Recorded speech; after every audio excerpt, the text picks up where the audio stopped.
ప్రభునందు ప్రియమైన దేవుని వాళ్ళారా, బైబిల్లో నుంచి కొన్ని నిమిషాలు మన ఆత్మీయ జీవితం కోసం ఉపయోగపడే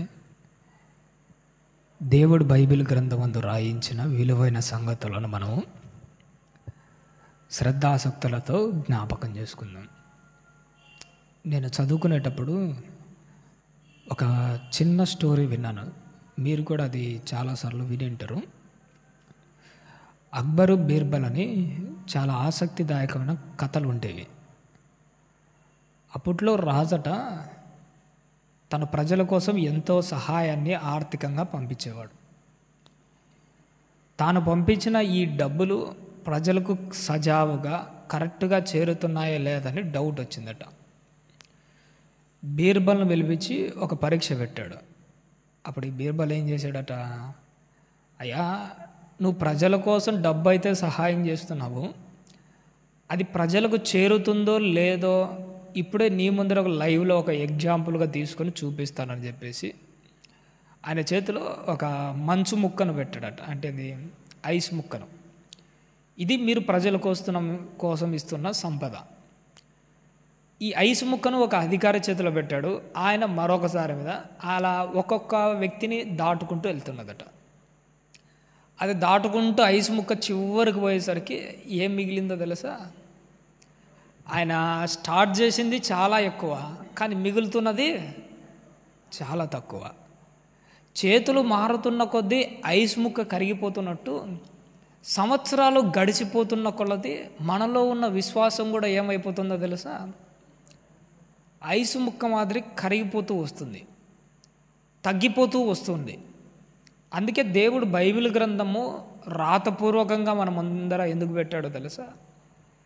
భక్తి నీలో తగ్గిపోతున్న ప్రతిసారి దాన్ని చూసి నీలో భక్తిని నింపుకుంటావని, నీలో భక్తిని పెంచుకుంటావని.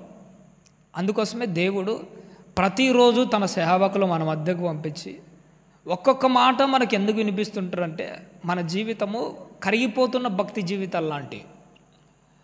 అందుకోసమే దేవుడు కరిగిపోయిన నీ జీవితాన్ని మళ్ళీ ఫుల్ఫిల్ చేయడం కోసమే తన వాక్యాన్ని ఇచ్చాడు. తన సేవకులను కూడా మన మధ్యకు పంపిస్తున్నాడు. ఈరోజు ఒక విలువైన అంశాన్ని, మన భక్తి జీవితాన్ని నిలబెట్టేది, మన విశ్వాసాన్ని ఆత్మీయంగా అభివృద్ధిపరిచే ఒక విలువైన అంశాన్ని గురించి మనము చక్కగా జ్ఞాపకం చేసుకుందాం. ఈరోజు బైబిల్ నుంచి మనం ఆలోచించబోయే అంశం ఏమిటంటే, ఇది పొడుపు కథ లేకపోతే బలుపు కథ. మళ్ళీ చెబుతాను, మీరు జాగ్రత్తగా వినాలమ్మా. ఇది పొడుపు కథ లేకపోతే బలుపు కథ. చాలాసార్లు మీరు వినింటారు, కానీ ఇంతకుముందు మీరు విన్నది వేరుగా ఉంటుంది, ఈరోజు వినబోయేది వేరుగా ఉంటుంది. చాలా ఆసక్తిదాయకంగా, కాస్త కొత్తగా అనిపించిన కానీ మధురమైన ఆత్మీయ మాటలను దేవుడు మన కోసము సిద్ధపరిచాడు. శ్రద్ధగా వింటూ ముందుకెళ్దాం. మొట్టమొదట ఈ పొడుపు కథ అన్న దాని గురించి మనం ఆలోచించగలిగితే, జానపదుల కాలం నుంచి పల్లెటూరులలో వీటి గురించి ఎక్కువగా మాట్లాడుకుంటున్నాం. ఇంతకీ ఈ పొడుపు కథలో ఉన్న ప్రాధాన్యత ఏంటంటే, కొన్ని ఆసక్తిని రేకించే కొన్ని ప్రశ్నల ద్వారా మన మెదడుకు మేత వేసే, ఎన్నో ఆలోచనలు రేకెత్తిచ్చే విధంగా మనిషిని ప్రేరేపించే వాటిలో ఒక ప్రధాన పాత్ర పోషిస్తున్నది ఏంటో తెలుసా? ఈ పొడుపు కథలు. వీటినే బైబిల్లో విప్పుడు కథ అని కూడా ప్రస్తావన చేయడం అన్నది జరిగింది. అసలు దీని గురించి మనం ఆలోచన చేయాల్సిన అవసరం ఏముంది? ఒక మాట చెప్తాను, మీరు జాగ్రత్తగా వినాలి. దేవుడు ఒక దాని గురించి బైబిల్లో రాయించాడు అని అంటే అది అనవసరమైనదైతే కాదు. ఇది మాత్రం గుడ్డిగా మనం నమ్మేయచ్చు. దేవుడు ఒక విషయాన్ని బైబిల్ గ్రంథం రాయించాడంటే అది ఖచ్చితంగా మన ఆత్మీయ జీవితాన్ని నిలబెట్టే మాటలే ఉంటుంది. దేవుడు కూడా ఒక విప్పుడు కథను లేదంటే ఒక పొడుపు కథను బైబిల్ గ్రంథం అందు రాయించడంటే దాన్ని చూసి సరదాగా నువ్వు కాలక్షేపణ చేయడానికి కాదు, దాన్ని చూసుకొని సంతృప్తికరంగా మనసును ఉల్లాసభరితంగా ఆనందపరచుకోవడానికి అంతకంటే కాదు. అసలు దేవుడు రాయించిన ఆ పొడుపు కథ ఏంటి, బైబిల్ గ్రంథమందు ప్రస్తావన చేయబడిన ఆ పొడుపు కథలో ఉన్న ఆత్మీయమైన పాఠం ఏంటి, దాని ద్వారా మనం నేర్చుకోవాల్సిన గుణపాఠం ఏంటి, అదే ఈరోజు మన పాఠం ఏంటంటే, ఇది పొడుపు కథ లేదా బలుపు కథ. ఇది ఎక్కడ రాయబడిందంటే న్యాయాధిపతుల గ్రంథంలో రాయబడింది. ఒకసారి చూద్దామా. 14వ అధ్యాయము, న్యాయాధిపతుల గ్రంథము 14వ అధ్యాయం 14వ వచనాన్ని ఒకసారి జ్ఞాపకం చేసుకుందాం. న్యాయాధిపతుల గ్రంథం 14వ అధ్యాయం 14వ వచనం తల్లి. కాగా అతడు బలమైన దానిలో నుండి తీపి వచ్చెను,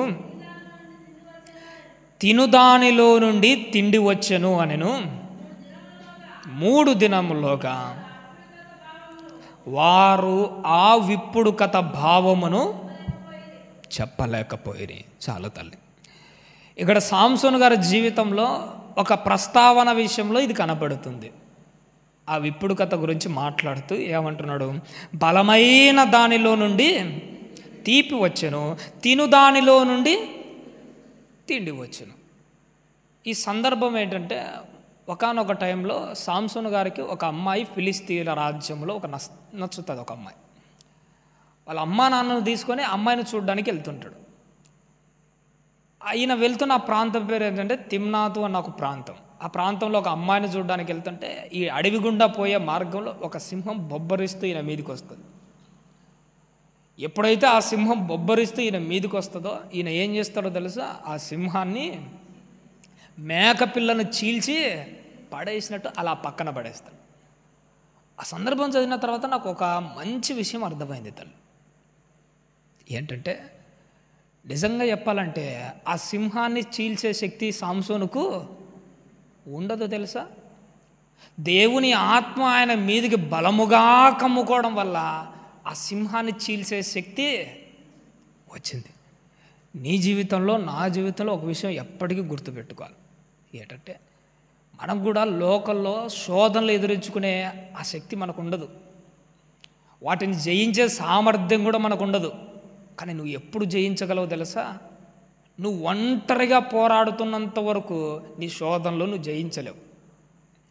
నీ దగ్గర ఉన్న సమస్యలను దాటుకొని ముందుకెళ్ళలేవు. నీకు ఎవరి బలం తోడు కావాలన్నా తెలుసా? సాంసోను గారికి ఆత్మబలం తోడైనట్టు నీకు కూడా పరిశుద్ధాత్మ బలం ఉంటే అన్నిటినీ జయించగలవు. నీ వ్యక్తిగత జీవిత కాలంలో ఇదొక్కటి మాత్రం ఎప్పటికీ మరచిపోకు. శక్తి లేదని మాత్రం అనుకోకు. ఇక్కడ చూడండి, సాంసోను గారికి సింహం అన్నది ఒక సమస్యలా కనపడింది. సాంసోను గారికి సింహం ఎలా సమస్య కనపడిందో మన జీవితంలో కూడా ఎన్నో కష్టాలు వస్తాయి, ఎన్నో శోధనలు వస్తాయి, ఎన్నో సమస్యలు వస్తాయి. ఆ సమస్యలు చూసినప్పుడల్లా నువ్వు భయపడాకు, నువ్వు టెన్షన్ పడను మాత్రం అసలు పడకు. ఎందుకంటే నీ శోధన టైంలో నీ శోధనను మాత్రమే చూసావనుకో నీకు భయం కలుగుతుంది. కష్టం నీ కళ్ళ ముందరకు రాగానే నీ శోధన, నీ బలహీనతను కాదు నువ్వు చూడాల్సింది, దేవుని యొక్క బలాన్ని చూడు. నీ బలహీనతను చూసుకున్నాకో ఇంకా దిగజారిపోతావు. నా వల్ల కాదేమో, భక్తి జీవితాన్ని ముందుకు తీసుకొని వెళ్ళలేనేమో, ఇక నేను పడిపోతానేమో, ఇక్కడి నుంచే నేను ఇట్నే నరకానికి పోతానేమో. నీ బలహీనతను చూసుకున్నప్పుడు నీకు ఇట్నే అనిపిస్తుంది. శోధన రాగానే నీ బలహీనతను కాదు, ఆయన బలాన్ని ఒక్కసారి చూడు, దేవుని బలాన్ని చూడు. దేవుని బలం ముందర ఎంతటి బలహీనతనైనా మనం జయించవచ్చు. సాంసోను గారికి ఆ సింహాన్ని చూడగానే అయ్యో నాకు ఈ శక్తి లేదనుకుంటే అవుతుందా? కాదు. ఆయన బలహీనతను కాదు, లేదంటే ఆయన సామర్థ్యాన్ని కాదు చూడాల్సింది. ఆయన ఏం చూసాడో తెలుసా? దేవుని యొక్క బలాన్ని ఫీల్ అయ్యాడు. ఎప్పుడైనా మీరు ఒక మాట గుర్తుపెట్టుకోండి, సాంసోను గారు ఆ సింహాన్ని చీల్చి పడేయడం వెనక ఉన్న ప్రధాన ఉద్దేశం ఏంటో తెలుసా? ఆయన మీదికి పరిశుద్ధాత్మ దేవుడు బలముగా కమ్ముకున్నాడు అని అంటది. ఆ రోజు సాంసోను గారి మీదకే కాదు పరిశుద్ధాత్మ దేవుడు బలముగా కమ్ముకున్నది. బాప్తిసం రోజు మన మీదకి కూడా వచ్చింది ఏంటో తెలుసా? అదే పరిశుద్ధాత్మ దేవుడే బలంగా వచ్చాడు. నువ్వు కూడా గుర్తుపెట్టుకో, ఎప్పటికీ నువ్వు బలహీనుడవు కాదు, బలవంతులమే. మనం ఎప్పుడు బలవంతులం అవుతామో తెలుసా? దేవుడు మనతో ఏకీభవించినప్పుడు మనము బలవంతులం అవుతాం. వెంటనే దేవుని ఆత్మతను కమ్ముకోవడంతో ఆయన ఏం చేశాడట? సింహాన్ని మేకపిల్లను చీల్చేసినట్టు చీల్చేసి అలా పక్కన పడేశాడట. నా భక్తి జీవితంలో ఎప్పటికీ మర్చిపోకూడని ఒక సందర్భం ఏంటో తెలుసా?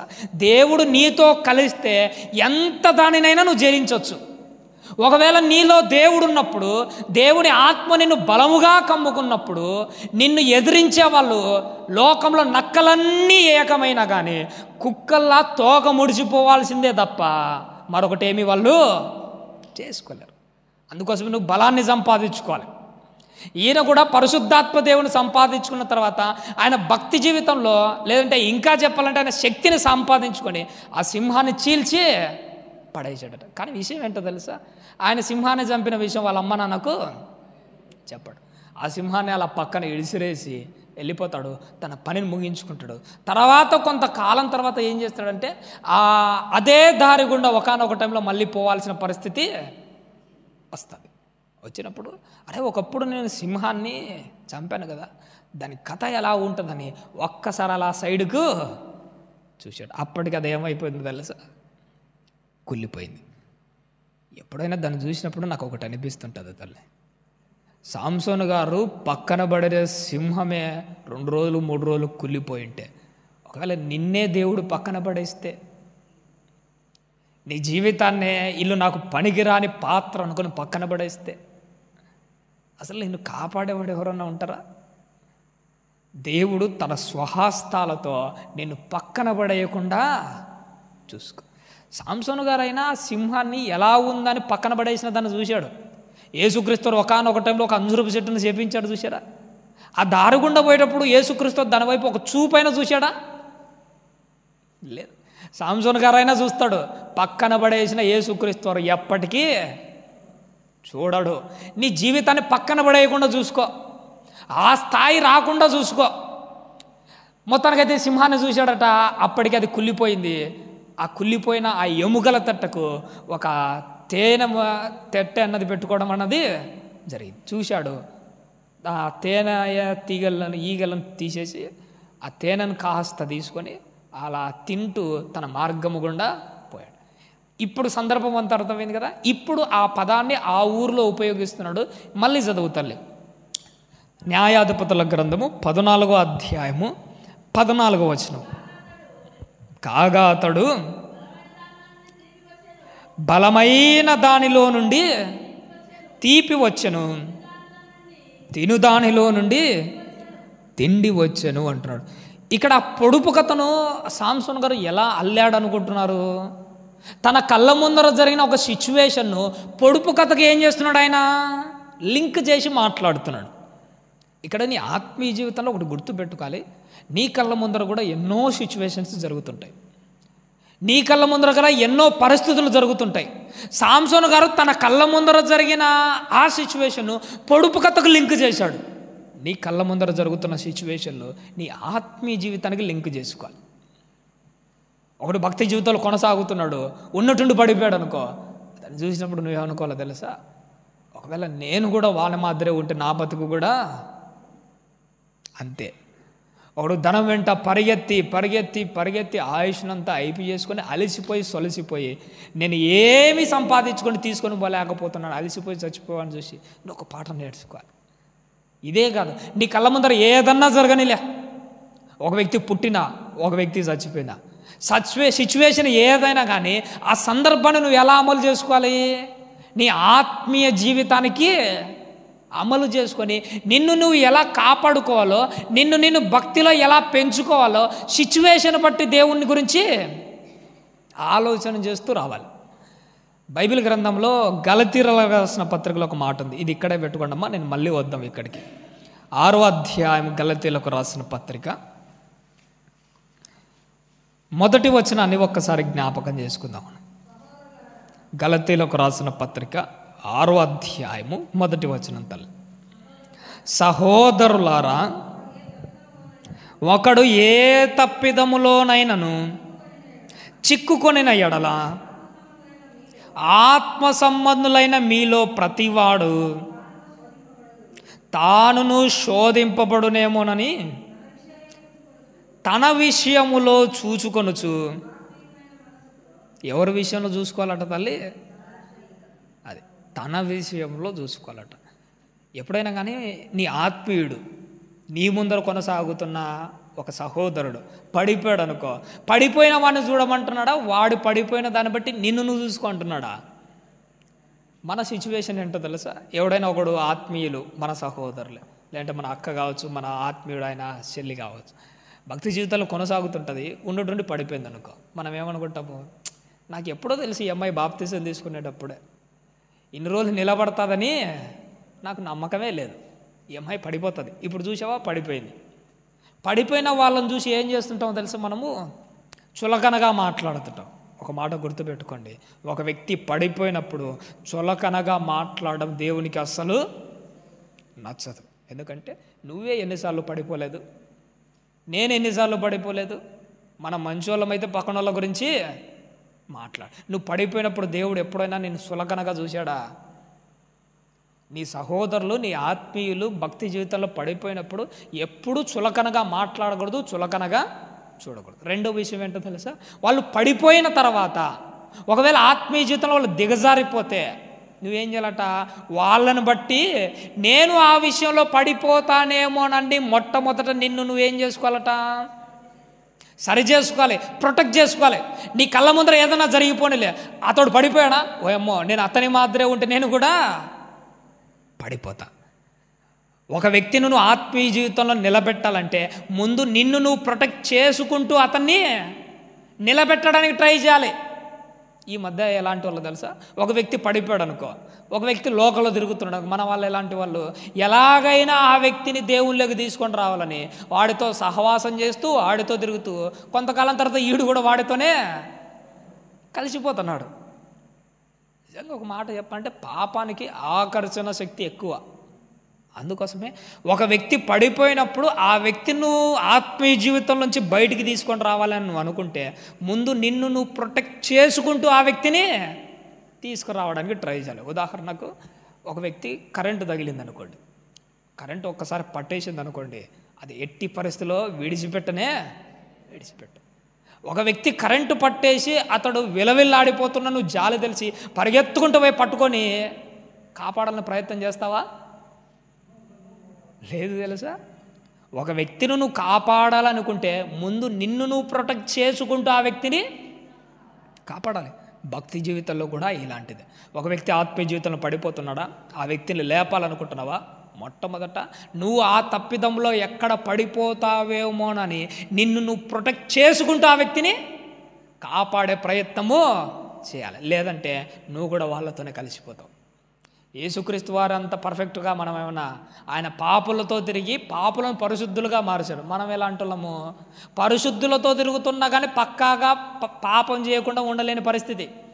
అలాంటిది పాపులతోనే తిరుగుతున్నాం అనుకోండి, మన భక్తిగా నిలబడతామా? కాబట్టి నా వ్యక్తిగత జీవిత కాలంలో దేవుడు ఒక మాట చెబుతున్నాడు ఏంటంటే, ఒక వ్యక్తి పడిపోయేటప్పుడు నీ కళ్ళ ముందర ఆ సిచ్యువేషన్ కనిపించేటప్పుడు దాన్ని నువ్వేం చేయాలట, నీ భక్తి జీవితానికి అమలు చేసుకుంటూ ఆ వ్యక్తి ఏ విషయంలో అయితే పడిపోయాడో నువ్వు ఆ విషయంలో పడకుండా నిన్ను నువ్వేం చేసుకోవాలి, కాపాడుకోవాలి, ప్రొటెక్ట్ చేసుకుంటున్నాలి. ఆ రోజు సాంసోన్ గారు తన కళ్ళ ముందర జరుగుతున్న సిచ్యువేషన్కు పొడుపు కథకు ఎలా అయితే అమలు చేశాడో నీ కళ్ళ ముందర కూడా ఏం జరిగినా దాన్ని ఏం చేయాలి, ఆత్మీయ జీవితానికి అమలు చేసుకుంటూ నీ భక్తి జీవితాన్ని సాగించాలి.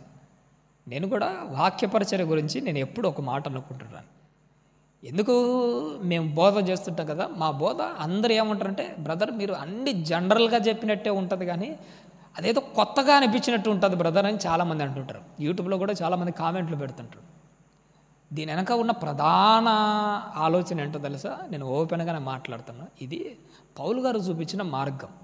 ఆయన ఏం చేస్తాడంటే ప్రతి ఆలోచనలను క్రీస్తులోకి లోపడతాం.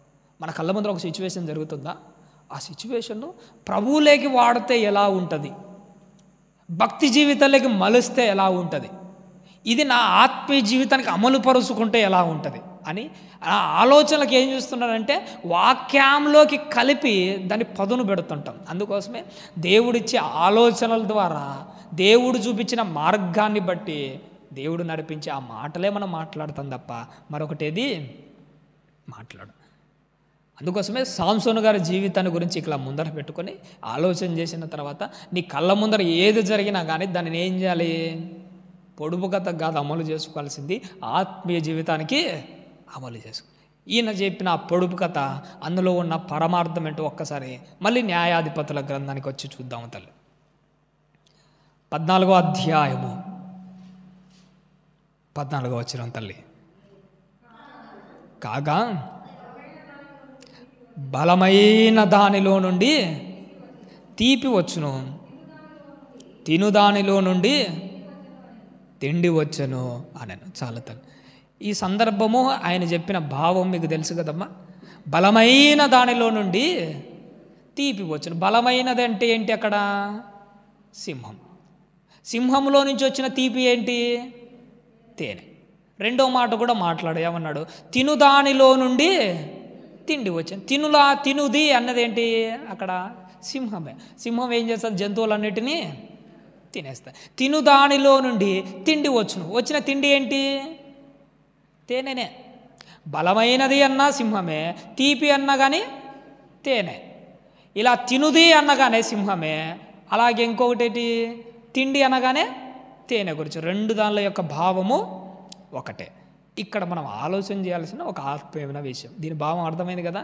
దీని గురించి కాసింతసేపు పక్కన పెట్టి ప్రతి ఆలోచనను మనము ఆత్మీయంగా అమలు పరుచుకుందాం. చాలాసార్లు అందరూ ఏమనుకుంటారంటే ఇది పొడుపు కథ, బలుపు కథ అనగానే ఇదేదో ఒక మర్మంతో కూడిన బోధ అనుకుంటారు. నిజంగా ఒక మాట చెప్పుకుంటారండి, బైబిల్లో అంత పెద్ద మర్మాలేమీ, అంత రహస్యంగా దాచిపెట్టి రాయించాల్సినంత అవసరం దేవునికి లేదు. ప్రతిదీ ఓపెన్గానే అర్థమయ్యేట్టుగానే క్లారిటీగానే రాశాడు. కాస్త బుర్రకు పదును పెడితే ప్రతిదీ మనకు బోధపడుతుంది. ఇందులో కూడా దేవుడు ఏదో ఒక మర్మాన్ని నా ద్వారా బయలుపరుస్తున్నాడని మాత్రం అనుకోకండి. మర్మం కాదు, కానీ ఇందులో నుంచి మనం ఒక పాఠాన్ని నేర్చుకుందాం. ఒక ఆత్మీయ జీవిత వెలుగులో మనం నడిపించుకోవడానికి ఒక గుణపాఠాన్ని అర్థం చేసుకుందాం. అలా ఆలోచన చేద్దామే తప్ప మరొకటి ఏమీ అన్యగా భావించకండి. నేను చెప్పే భావము ఇందులో ఉన్న భావం కాదు, ఆత్మీయంగా అమలు చేసుకుంటే ఎలా ఉంటుందో దాని గురించి మాత్రమే నేను ప్రస్తావన చేస్తాను. ఇక్కడ బలమైనది అనగానే సింహం గుర్తుకొస్తుంది, తీపి అనగానే మనకు తేనె గుర్తు. బలమైనది అనగానే ఈ లోకంలో నాకు గుర్తుకొచ్చిన ఒకే ఒక్క వ్యక్తి ఎవరో తెలుసా? ప్రపంచంలో అందరికంటే బలమైన వాడు మన తండ్రి అయిన దేవుడు ఒక్కడే. 3 లోకాలన్నిటినీ కనుసూపులతో కంట్రోల్ చేయగలిగిన వాడు.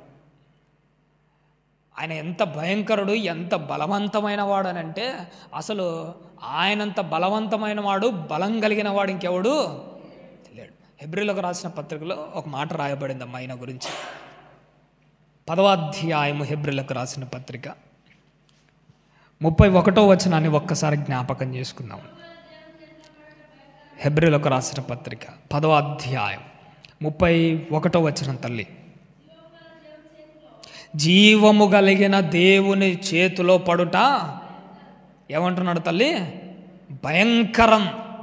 నిజంగా ఆయన బలాన్ని గురించి మాట్లాడుతూ జీవము కలిగిన దేవుడి చేతుల్లో పడుట చాలా భయంకరం. ఎందుకంటే ఆయనంత బలవంతుడు, ఆయన చేతుల్లో నుంచి తప్పించుకోగలిగిన వాడు ఇంకెవడు లేడు. ఒక చేప గాలానికి చిక్కుకున్నది అనుకోండి, ఆ గాలం యొక్క ముళ్ళు దాని అంగిలో దిగి దాని ప్రాణం విలవిల్లాడిపోతుంటుంది. కష్టపడితే చేప గాలం నుంచైనా తప్పించుకోవచ్చు. జింక గట్టిగా ప్రయత్నం చేస్తే చిరుతపుల నుంచైనా తప్పించుకోవచ్చు. నువ్వు కూడా గట్టిగా ప్రయత్నం చేస్తే అపవాది నుంచి అయినా తప్పించుకోవచ్చు దేవుని సహాయంతో. కానీ జీవము కలిగిన దేవుని చేతిలో పడుట భయంకరం. ఆయన చేతుల్లో పడ్డామనంటే తప్పించుకోగలిగిన వాడు ఇంకెవడు లేడు. అంత భయంకరమైన వాడు, అంత బలమైన వాడు. ఆ బలమైన వాడు ఏం చేస్తాడో తెలుసా? ప్రతి ఒక్కరి లెక్కలు తేలుస్తాడంతే, ఎవరిని విడిచిపెట్టాడు. అంత గొప్పవాడైన బలవంతుడు, అంత భయానకం కలిగిన ఆయన ఎలాంటి వాడట? ఆ బలవంతుని దగ్గర నుంచి ఏమొచ్చిందట? బలమైన దానిలో నుండి తీపి వచ్చింది. పరలోకమందు నా దేవునిలో నుంచి వచ్చిన ఆ మధురమైన తీపి ఏంటో తెలుసా? మన ఆత్మీయ జీవితాన్ని వెలిగించే నిండు వెన్నెల్లాంటి ఆయన మాటలే. పైకి మాత్రం ఆయన భయంకరంగానే కనపడతాడు. పైకి మాత్రం చాలా బలంగానే కనపడతాడు. ఆ పండు వెన్నెల్లో నుంచి వచ్చే చల్లని గాలి లెక్క ఎంత మధురమైన మాటలు మాట్లాడుతూ వచ్చాడు. ఆదికాండం నుంచి మనం ప్రకటన గ్రంథం వరకు చదువుతూ ఉంటే ఆయన శక్తి ఒకవైపు కనపడుతుంటుంది, ఆయన ప్రేమ కూడా మరొక వైపు కనబడుతుంటుంది. ఆయన ఎంత బలం కలిగిన వాడు, తన పిల్లల పట్ల అంత ప్రేమ కలిగిన వాడు. బలమైన దానిలో నుండి తీపి వచ్చినట్టు బలమైన ఆ దేవునిలో నుంచి మధురమైన మాటలు ఎన్నో వస్తాయి. ఆయన చేతుల్లో రెండు కనపడతాయి. ఆయన చెయ్యి ఎలాంటిదంటే పాపులకు మాత్రం భయంకరమైనది, అదే చెయ్యి తన భక్తులకు అభయహస్తం లాంటిది. ఎప్పుడైనా మీకు పోలీసుల గురించి ఒక మాట తెలిసి ఉంటుంది చూసినాడు, బైబిల్లో కూడా దీని గురించి మాట్లాడుంటాడు. ఏంటంటే ఈ గవర్నమెంట్ ఎంప్లాయీస్ కానీ ప్రభుత్వ ఉద్యోగులు కానీ ఈ రక్షక భటుల గురించి మాట్లాడుతూ వాళ్ళు తప్పు చేసే వాళ్ళకే భయంకరులు తప్ప మంచి చేసే వాళ్ళకు కాదు. ఒక పోలీసును చూస్తే ఎవడికి భయము? దొంగకు భయం. ఆల్రెడీ స్టేషన్లో వేసి సట్టు పాయింట్ ఊడదీసి 2 దెబ్బలు వేస్తే కొట్టిన దెబ్బలు ఫైబర్ లాంటి ఆ బాధలు వాడికి గుర్తుకుంటాయి. అందుకోసమే పోలీసును చూడగానే దొంగకు భయం. ఎందుకంటే ఆ పోలీసుడు చేతుల దెబ్బ వాడికి రుచి, ఎందుకంటే ఆ చేతులు చూడగానే వాడికి భయం. పోలీసుడు చేతులు చూడగానే దొంగకు భయమేమో కానీ అదే చేతులు చూడగానే పోలీసుడు ఇంట్లో కూతురు ఉంటుంది, అమ్మాయి భయపడుతుందా? ఆ అమ్మాయికి వాళ్ళ నాన్న చేయి ఎలా కనపడుతుందో తెలుసా? ఎన్నో అడిగిన వరాలన్నీ ఇచ్చే ఒక దయాదాక్షిణ్యము కలిగిన ఒక దానంతో కూడిన చేయి మాదిరి కనపడుతుంది. మా నాన్న నిన్ను ఏం అడిగినా కానీ కాదనకుండా ఇస్తాడు. దేవుడు కూడా ఎలాంటి వాడంటే నీ సిచ్యువేషన్ బట్టి ఆయన రియాక్ట్ అవుతాడు. ఒకవేళ నువ్వు చాలా దారుణమైన దారిలో పోతున్నావా, ఆయన చేయి నీకు భయంకరంగా కనపడుతుంది. అదే నువ్వు ఆయన తరపున, ఆయన పక్షాన, ఆయన బిడ్డల పక్షాన ఉన్నావనుకో, అదే చేయి నీకు ఎలా కనపడుతుందంటే ఎంతో నిండు వెన్నెల్లాగా కనపడుతూ వస్తుంటుంది. ఎన్నో వరాలు ఇచ్చేదాని మాదిరి కనపడుతుంటుంది. ఆయన మాటలంతా మధురంగా కనపడుతుంటాయి. ఆయన సిచ్యువేషన్ ఒకే విధంగా ఉంటుంది, నీ పరిస్థితిని బట్టి అది ఆధారపడి ఉంటుంది. నిజంగా చెప్పాలంటే ఎండకు చల్లని గాలి ఎలాంటిదో దేవుని యొక్క కృప కూడా అలాంటిదే. ఆయన ఎప్పటికీ చల్లనివాడే. కానీ నీ పరిస్థితి ఎండలో నడిచేటప్పుడు చల్లని గాలి వలె ఉండాలి ఆయన. అదే చలికాలంలో కూడా చల్లని గాలి వీస్తాయి. అవి మనిషిని బాగు చేసే చలిగాలులు కాదు, మనిషిని చంపే చలిగాలు. దేవుడు ఎలాంటి వాడంటే దేవుడు ఎప్పుడూ చల్లగానే ఉంటాడు. ఎండల కాలంలో వీసే చల్లగాలి లెక్క ఉండాలనో, చలికాలంలో చంపే చల్లగాలి లెక్కలో ఉండాలనో అది ఎవరి మీద ఆధారపడి ఉంటుంది? అది మన మీదనే ఆధారపడి. నీ సిచ్యువేషన్ బట్టి, నీ పరిస్థితిని బట్టి దేవుడు మనకి ఇచ్చేదానిని ఆధారపడి ఉంటుంది. కాబట్టి ఇక్కడ నువ్వు గమనించవలసిన ఒక మంచి విషయం ఏంటంటే దేవుని చేతులను భయంకరంగా ఆయన చేతుల కింద పడాలనుకుంటున్నావా, లేకపోతే ఆయన దయగలిగిన చేతుల కింద నిమ్మలంగా నీ జీవితాన్ని సాగించుకోవాలని అనుకుంటున్నావు? ఆ మహోన్నతుడైన దేవుడి నుంచి వచ్చే ఆ చల్లని మాటలు ఎలా ఉంటాయో తెలుసా? ద్వితీయోపదేశ కాండంలో కూడా ఒక మంచి మాట దేవుడు మన కోసం రాయించాడు. ద్వితీయోపదేశ కాండం 32వ అధ్యాయం 2వ వచనం తల్లి, నా ఉపదేశము వానవలె కురియును, నా వాక్యము మంచు వలెను, లేతగడ్డి మీద పడు శనుగుల వలను, పచ్చిక మీద కురియు వర్షము వలను ఉండును. ఆయన ఎలాంటి వాడట? మనం హెబ్రీ పత్రికలో చదివినప్పుడు ఆయన భయంకరుడు, కానీ ఆయన దగ్గర నుంచి వచ్చే ఉపదేశం ఎలా ఉన్నదట? పచ్చిక మీద కురిసే చల్లని చునుకుల వలె, చల్లని మంచు వలె ఉంటుంది. దేవుడు కూడా పైకి బలంగా కనపడతాడు, పైకి భయంకరంగా కనపడతాడు, కానీ ఆయన నుండి వచ్చే ఆ మాటలు ఎలాంటివో తెలుసా? మనల్ని ఓదార్చే మాటలు. ఎన్నోసార్లు దేవుని వాక్యం ముందర కూర్చున్నప్పుడు, బాధలు వచ్చి కూర్చున్నప్పుడు దేవుడు మాట్లాడే మాటలు ఎట్టుంటాయి తెలుసా? మనల్ని ఓదార్చే మాటలు. ప్రేమగా ఆయన మాట్లాడే మాటలు ఎట్టుంటాయి తెలుసా? కుమిలిపోతున్న మన జీవితాలను పైకి లేపే మాటలు. ఆ మాటలు అంత మధురంగా ఉంటాయి మనం శ్రద్ధగా వినేటప్పుడు, ఆసక్తితో వాక్యాన్ని మనం జ్ఞాపకం చేసుకునేటప్పుడు. అందుకే దేవుడు ఎలాంటి వాడంటే ఆయన భయంకరుడైనప్పటికీ ఆయన నుంచే ఆ వెన్నెల, ఆ మాటలు అంత మధురంగా ఉంటాయి. సంసోను గారి పొడుపు కథలో ఉన్న ఆ భావాన్ని గురించి మనం ఆలోచించగలిగితే, బలమైన దానిలో నుండి తీపి వచ్చింది. ఆ బలవంతుడైన దేవుడిలో నుంచి చల్లని ఉపదేశం నీ కోసం నా కోసము వచ్చింది. చివరగా ఏమంటాడు? తిను దానిలో నుండి తిండి వచ్చెను. ఆ తినుది అనగానే దేవుడే మనందరిని లెక్కలు తెరుస్తాడు రేపు నరకంలో. ఆయన భయంకరుడు. ఆయనలో నుంచి వచ్చిన ఆ తిండి ఏంటి? చాలాసార్లు మనం ఏమనుకుంటామంటే పరలోకం నుంచి వచ్చిన ఆ తిండి మన్నాని, ఆ మన్నా ఐగుప్తు నుంచి వచ్చే ఇజ్రాయేలీలు తిన్నారు, అది అంతటితో అయిపోయింది అనుకుంటాం. కానీ దేవుడి దగ్గర నుంచి వచ్చిన అసలైన తిండి, దేవుడు బైబిల్లో రాయించిన అసలైన ఆహారం ఏంటో తెలుసా? అదే నిత్య జీవాన్నిచ్చే, పరలోక రాజ్యాన్నిచ్చే జీవాహారం. ఆ జీవాహారం గురించి మాట్లాడుతూ మనకందరికీ తెలిసిన మాటనే యేసుక్రీస్తు వారు అంటారు, నేనే జీవాహారము నేనే అని మాట్లాడు. చివరిగా ఈ యోహాను స్వార్థ ఒక్క మాట చూసుకొని మనం ముగించుకుందాం అమ్మా. యోహాను గారు రాసిన స్వార్థ 6వ అధ్యాయం 54వ వచనాన్ని చూద్దాం. చివరిగా యోహాను గారు రాసిన స్వార్థ 6వ అధ్యాయం 54వ వచనం. తల్లి, నా శరీరము తిని నా రక్తము త్రాగువాడే నిత్య జీవము గలవాడు, అంత్య దినమున నేను వాణ్ణి ఏం చేస్తాడంటే తల్లి లేపు. ఆ బలవంతుడైన దేవుని దగ్గర నుంచి వచ్చిన ఆహారం ఏంటో తెలుసా?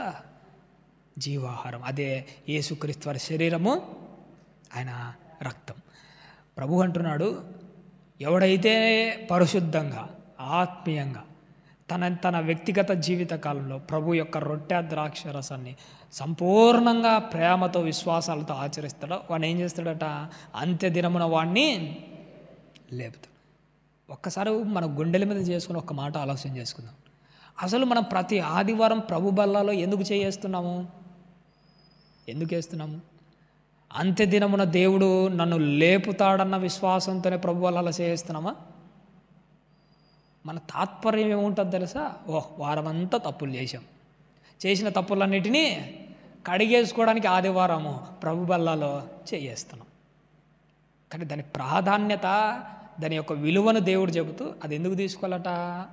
అంత్య దినమున నేను వాడిని లేవు. ప్రభు బల్లాలో చేసే ప్రతిసారి ఇదిగో నేను ఈరోజు ప్రభు బల్లాలో చేస్తున్నా. ఒకరోజు యేసుక్రీస్తు వారు వస్తాడు, మట్టిలో పడకుండా నన్ను తిరిగి లేపుతాడు. ఈ విశ్వాసంతో మనం ప్రభు బల్లాలో చెయ్యాలి. ఈ విశ్వాసంతో మన భక్తి జీవితాన్ని సాగించుకోవాలి. ఆ బలవంతుడైన దేవుని దగ్గర నుంచి వచ్చిన ఆహారం ఏంటో తెలుసా? ఆ తేనె ఏంటో తెలుసా? అదే యేసుక్రీస్తు వారి శరీరము, రక్తం. ఇందులో ఉన్న భావం గురించి నేను మాట్లాడలేదు, కానీ ఆత్మీయంగా అమలు చేసుకుంటే ఎలా ఉంటుందో దాని గురించి మాత్రమే నేను ప్రస్తావన చేయడం అన్నది జరిగింది.